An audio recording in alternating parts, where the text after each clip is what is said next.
Olá, bem-vindo ao programa Saúde e Vida. Hoje vamos falar sobre hemofilia. De acordo com dados publicados pela Organização Mundial da Saúde, a cada 10.000 nascimentos em todo o mundo, um é hemofílico. Apesar de ser rara, é uma doença que merece a nossa atenção, pois nos últimos tempos tende a tornar-se bastante comum, principalmente no nosso país. É uma doença que tem impactos diretos na qualidade de vida do paciente, bem como nas suas atividades diárias. Portanto, fique atento a este programa, pois hoje vamos aumentar os nossos conhecimentos sobre esta doença.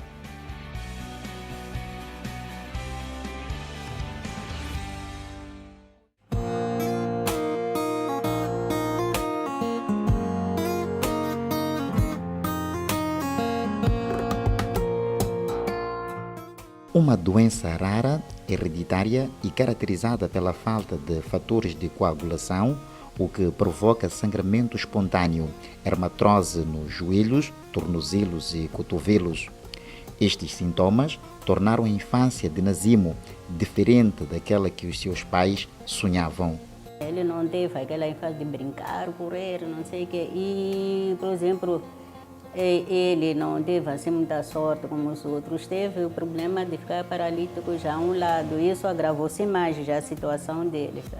Além de estar paralítico, e já não podia brincar assim normal como as outras crianças. A doença crônica de uma criança significa enormes desafios psicológicos, financeiros, emocionais e físicos para os pais. Os progenitores de Nazimo passaram por vários hospitais em busca de diagnóstico e só obtiveram na vizinha África do Sul, quando Nazimo tinha 3 anos de idade. Para nós, como família, foi uma dor muito grande, né? Eu posso dizer. Por exemplo, quando eu recebi a informação na África do Sul e me explicaram da situação dele, eu não entendia na altura o que é isso. E para mim, quando me disseram que ele tinha esta doença, e a doença não tem cura. Eu tinha 3 anos na altura. Para mim, ele vai morrer.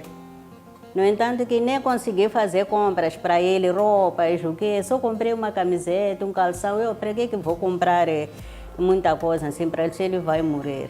Tá? Foi aquilo que se passou na minha cabeça. A mãe de Nazimo procurou aprender o máximo possível sobre a doença do seu filho em fontes médicas. Depois do diagnóstico, a família enfrentou vários desafios e um dos mais complicados foi lidar com a falta do fator 8, uma proteína essencial para a coagulação do sangue, que é vital para o tratamento de pacientes com hemofilia. Aqui não havia ainda, não é? Aqui tratavam na altura com plasma, né? Sim, então para ter o fator 8 eu tinha que fazer um documento para o Ministério, fazer o pedido do medicamento. Então o Ministério é que me ajudava, né? E aí eu ia lá receber o fator 8, guardava em casa e usava só quando ele tivesse problema.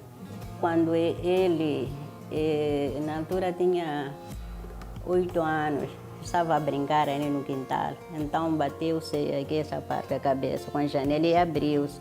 Ali ele sangrou muito, levei ele para o hospital e nessa altura eu não tinha o fator, fez plasma e ficamos na sala de reanimação 2 dias. Por conta de algumas limitações causadas pela hemofilia, Nazimo não podia gozar alguns dos direitos fundamentais da criança, o direito de brincar e o direito à educação.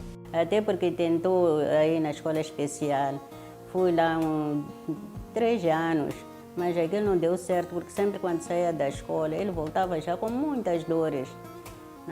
Então, assim, decidimos tirar ele da escola. Vimos que não vale a pena, porque ele estava a sofrer muito. Cadê isso? É por isso que ele ficou assim, só frequentou até a 3ª classe. Nazimo teve uma infância difícil, mas logo que iniciou o tratamento, a sua qualidade de vida melhorou. Hoje, Nazimo tem 38 anos de idade, faz tratamento profilático 2 vezes por mês no Hospital Central de Maputo. Ele agora, dia a dia, posso dizer que está bem, né? Porque todos nós, assim como as irmãs, que já sabem cuidar dele, já sabem que isto não pode, aquilo pode. E ele também já sabe se cuidar, ele já sabe fazer exercícios sozinho. sabe que não posso fazer isto porque isto aqui vai me prejudicar. Tá? Ele agora está bem com o tratamento que tem. Agora ele está bem, já não sofre de dores como sofria antes. Agora não tem esse tipo de... E o sangramento também, já não tem sangramentos. Porque antes, só de escovar os dentes, ele sangrava. Mas agora não. Com o tratamento que já está melhor. Embora rara, a hemofilia tende a tornar-se cada vez mais comum no país. De acordo com dados do Hospital Central de Maputo, só na capital do país existem cerca de 40 pessoas hemofílicas. Desse número, 19 são crianças, todas do sexo masculino, uma vez que a doença é mais comum nos homens. Em representação da Associação Moçambicana de Hemofílicos, a doutora Patrícia Silva, médica especialista em hematologia, afirma que aproximar a unidade sanitária assim que se detectar os primeiros sinais da doença reduz o risco de complicações. Hoje em dia já há muitas possibilidades de tratamento que vão evitar que os doentes sangrem. E uma delas também estamos a receber agora, que é um tratamento profilático. Portanto, se o portador da hemofilia fizer regularmente esse tratamento, vai diminuir muito o sangramento. Nós, felizmente, temos acesso a um medicamento caríssimo, que se chama emicizumab. Recebemos de doação da Federação esse medicamento e a vintena de doentes que está a fazer, começámos em agosto, setembro e temos vindo a acrescentar mais doentes, não sangram, ou sangram muito menos. Então, tem sido realmente um investimento muito bom e é isso que nós queremos que chegue a todos e precisamos que venham até nós os doentes e precisamos de conversar e de nos juntar com a associação. É um trabalho conjunto. Nas províncias há doentes também. Um dos nossos trabalhos e um do trabalho que a gente tem feito também com a ajuda da associação para nos ajudar a identificar esses doentes, é fazer reuniões, hoje em dia faz através de internet, por reunião Zoom, e estamos nas províncias a tentar fazer reuniões com médicos, com pediatras, com enfermeiros, com pessoal de laboratório. É uma equipe multidisciplinar para tentar localizar e saber exatamente quantos doentes temos para poder prever depois os medicamentos para mandar para as províncias. Nós temos que chegar a todos os hemofílicos. Nós temos que diagnosticar precocemente, nós temos que chamar e tentar identificar toda a população que nós temos para poder tratar toda a gente. Portanto, a minha grande mensagem, o meu objetivo, trabalhando num hospital, trabalhando como hematologista, pertencendo à Associação da Hemofilia, é que realmente nós temos que trabalhar e é um trabalho conjunto. Aqueles que já têm informação, que têm um filho doente com hemofilia, né? E não deixar de fazer os tratamentos, sempre ir às consultas, fazer o fator, porque isso ajuda muito. Para quem ainda não tem essa informação, é só observar a criança, quando ver que a criança tem problemas de estar sempre inchado, ou problemas de sangramento, se aproximar ao hospital, fazer consultas, para poderem fazer o diagnóstico, para saber se a criança sofre de hemofilia ou não, para poder ter o tratamento adequado, né?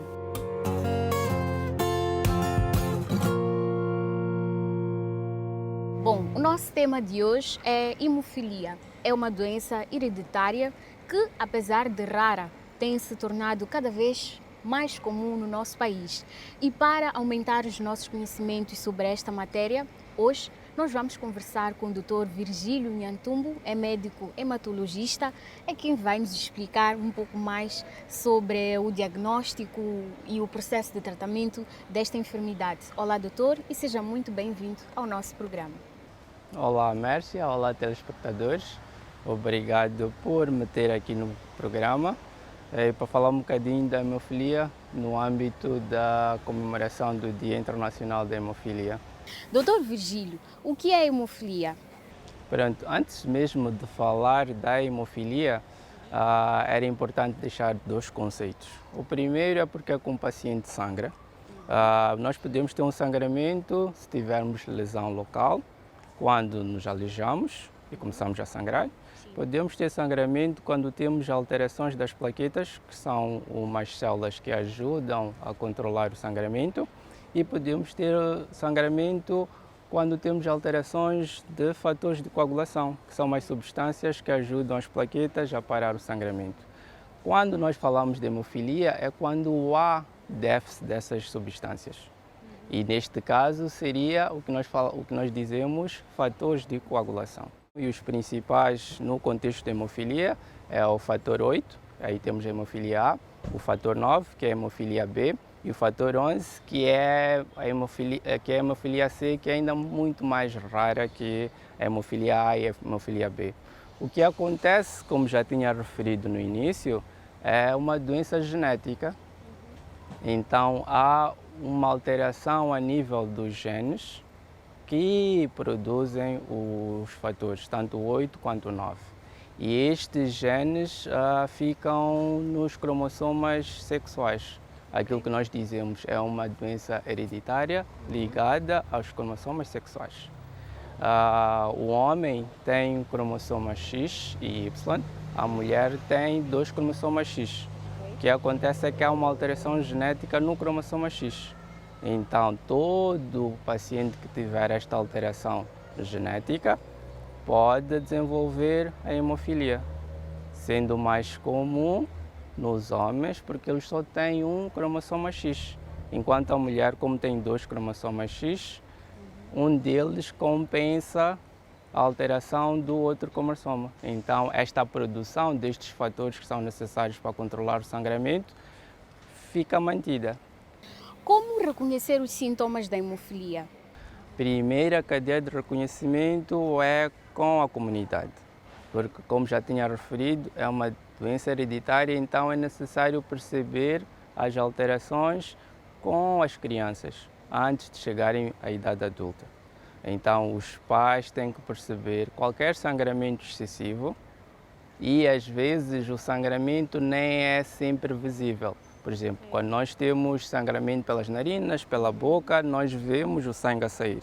Quando nós tiramos o dente, nós vemos o sangue a sair.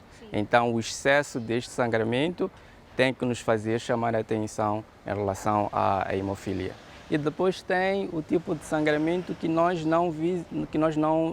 visível, que nós não vemos, que é o sangramento ao nível muscular, que nós chamamos de hematomas, que é o sangramento ao nível das articulações, que nós chamamos de hemartrose. Então, este sangramento tem que chamar a atenção aos pais para levá-los à unidade sanitária. Depois, a segunda camada de reconhecimento é na própria unidade sanitária. Nós, como profissionais, temos que saber reconhecer que aquela criança tem sangramento e fazer exames para perceber qual é a causa do sangramento. E aí é sempre naquele contexto: lesão local, a alteração das plaquetas e a alteração de coagulação. Então, quando nós percebemos que está num contexto de sangramento por alteração de coagulação, aí nós vamos pedir exames específicos para a confirmação. E então, como é que é feito o diagnóstico? Pronto, os exames de confirmação é avaliar a quantidade deste fator, destas substâncias. Aí temos que fazer testes específicos para saber a quantidade do fator 8 e qual é a quantidade do fator 9. Mas antes de chegar a estes exames, tem toda uma cadeia, que começa primeiro pela suspeita clínica, depois fazemos um hemograma para avaliar as plaquetas, depois fazemos um exame que se chama coagulograma. Este coagulograma, se estiver alterado, aí nós temos que fazer o doseamento de fatores. Então, é uma cadeia de exames que começa com a suspeita do familiar, depois a suspeita do profissional de saúde e termina com o laboratório, que é o hemograma, o coagulograma e o doseamento de cada um dos fatores. Caso os pais ou encarregados de educação não prestem atenção em relação a estes sintomas que o doutor mencionou, que complicações é que esta condição, podemos assim dizer, pode trazer para a saúde deste paciente? Pronto. Se nós não percebemos logo no início, uma coisa que eu digo normalmente aos estudantes é diagnóstico tardio, prognóstico sombrio. Isto quer dizer o quê?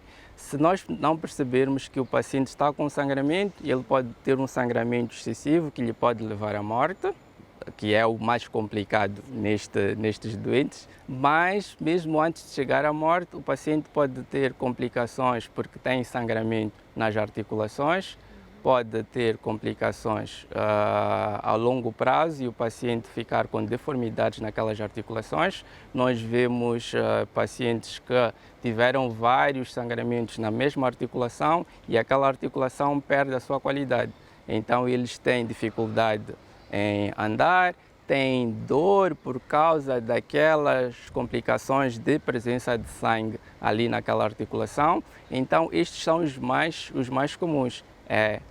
A dor na articulação e dificuldade em mobilizar a articulação. Se for articulação do joelho, a criança não consegue andar. Se for articulação do cotovelo, a criança não consegue movimentar o membro superior.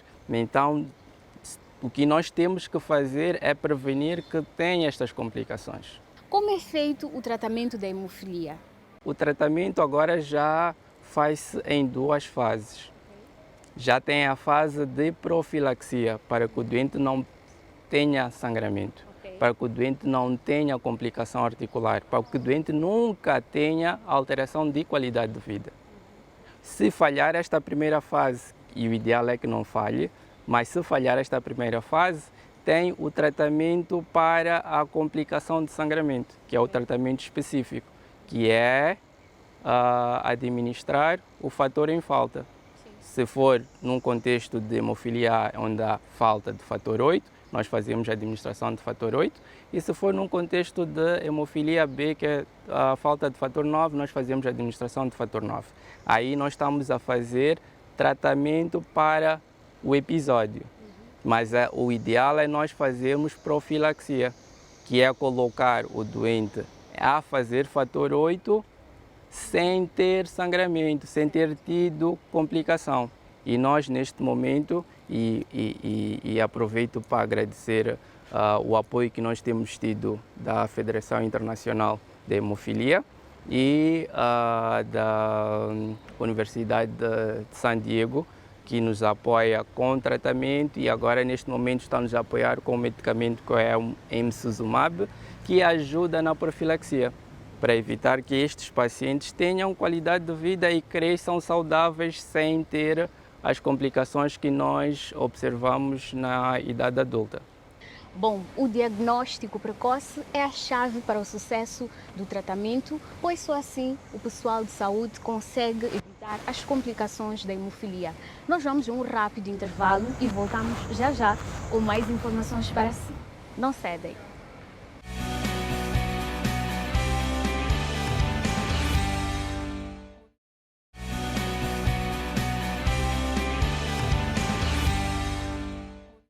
Bem-vindo de volta ao programa Saúde e Vida. Para você que só agora ligou o seu receptor, hoje estamos a falar sobre hemofilia e vamos agora dar oportunidade aos nossos telespectadores para que também participem deste programa, colocando as suas dúvidas e perguntas sobre o tema de hoje. Como é que a família pode colaborar no tratamento de um paciente com hemofilia? Este é um tratamento multidisciplinar. E esta palavra muito complicada quer dizer simplesmente que tem várias valências que participam no tratamento do paciente com hemofilia. Temos a componente hospitalar, que tem o hematologista, o pediatra, o psicólogo, o médico da dor, e depois temos a componente social, que é uma componente de sociedade e é uma componente familiar. É necessário levar aos pacientes as consultas. É importante perceber quando o paciente tem uma crise e ter as medidas para controlar esta crise, que são medidas locais primeiro, antes mesmo de levar ao hospital. Colocar gelo, colocar aquele membro com alteração em repouso e depois levar o doente ao hospital. Ter atenção que o doente pode ir à escola, ter atenção que esta criança, para se desenvolver, tem que conviver com as outras crianças, e isto é um apoio que a família tem que dar àquela criança. A partir de que idade os sintomas começam a aparecer? Sendo uma doença genética hereditária, estas manifestações podem ocorrer mesmo no momento do parto, mas o mais comum é quando aquela criança começa a movimentar-se, começa a gatinhar, começamos a ver alterações ao nível das pernas, ao nível das articulações que participam neste gatinhar, então aí nós temos que ter mais atenção, mas pode ocorrer mesmo no momento do parto. Quem tem hemofilia pode ter filhos. Os homens têm cerca de 50% de probabilidade de ser hemofílicos vindo de uma mãe portadora. Então é necessário perceber aquelas pequenas alterações iniciais e, com base nisso, fazemos um diagnóstico precoce para que esta criança cresça com qualidade de vida. Uma pessoa com hemofilia pode ter sangramento cerebral? Sim, um paciente com hemofilia pode ter sangramento em qualquer parte do organismo, e o sangramento cerebral é uma das complicações mais graves. Abro parênteses para chamar a atenção que o sangramento cerebral normalmente nós não vemos, então nós temos que saber perceber. É quando já tem aquelas complicações neurológicas, por exemplo, o paciente, quando nós dizemos que tem trombose, às vezes é porque sangrou lá para cima. Quando o paciente tem alterações ao nível da coordenação motora, da fala, de comer, pode ser que tenha tido sangramento ao nível cerebral. Então é importante sempre levar ao hospital sempre que tiver alguma complicação e esperar que o profissional de saúde observe e avalie se realmente teve sangramento cerebral. Bom, Dr. Virgílio, são instantes finais desta conversa super interessante que estamos a ter, e o doutor deixou ficar informações pertinentes sobre este assunto. Mas antes mesmo de nós nos despedirmos, gostávamos que o doutor, em jeito de últimas considerações, deixasse algumas recomendações para todos os telespectadores que estão a acompanhar o Saúde e Vida neste momento, principalmente para os doentes hemofílicos e para os seus familiares. Pronto, é verdade que no nosso contexto de doenças infecciosas realmente a hemofilia é menos comum. Também é verdade que a OMS estima que a cada 10.000 pessoas, um é hemofílico. Portanto, num contexto de 30 milhões, temos que ter uma quantidade grande de doentes hemofílicos. Então é necessário que também possamos ver este componente de apoio tanto no diagnóstico, formação e no apoio tanto no tratamento. É verdade que não somos os 20 milhões estimados em algumas doenças, mas também precisamos de apoio. Bom, muito obrigada, Dr. Virgílio, pela sua participação e colaboração com o programa Saúde e Vida e principalmente por deixar ficar informações muito importantes relacionadas com a nossa saúde. E nós esperamos a participação do doutor nas próximas oportunidades para mais temas relacionados à nossa saúde que também são importantes para os moçambicanos. Obrigado, Mércia. Obrigado, telespectadores. A informação tem poder. E sempre que precisarem, nós estamos aqui disponíveis. Muito obrigada. Por hoje é tudo. Já sabe que pode continuar em contato conosco através das redes sociais. Nós estamos no Facebook, no YouTube e também no nosso grupo do WhatsApp. Tchau, tchau e até uma próxima oportunidade.